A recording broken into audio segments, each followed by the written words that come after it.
నిత్యం ఎవడి శివారాధన చేస్తాడో వాడి గ్రహదోషాలు ఏమీ చెయ్యలేవు, దుర్నిమిత్తాలు ఏమీ చెయ్యలేవు. కర్మ కొద్దీ అవి చెయ్యడానికి వచ్చినా ఏమవుతాయి అంటే అగ్ని వైపు వెళ్ళిన మిడతలు ఎలా దగ్ధమైపోతాయో శివారాధకుడిని బాధించడానికి వచ్చినటువంటి గ్రహములు కూడా ఆ విధంగా భస్మవుతాయి తప్ప వాడిని బాధించలేవు అని దుర్జటి మహాకవి చెప్పారండి ఇక్కడ. అంతే కదా, అలాంటి వాడి మీద ప్రతికూలాలు ప్రయోగించిన అనుకూలంగా మార్చేస్తాట శివుడు.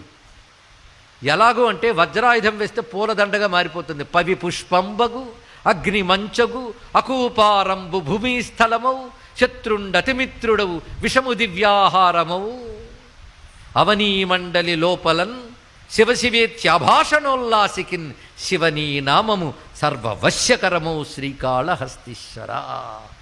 ఇందాక పంచభూతాల్లో శివుడే ఉన్నాడు అని చెప్పినప్పుడు ఆ శివశివ అంటే పంచభూతాల నుంచి శివుడే రక్షిస్తాడు.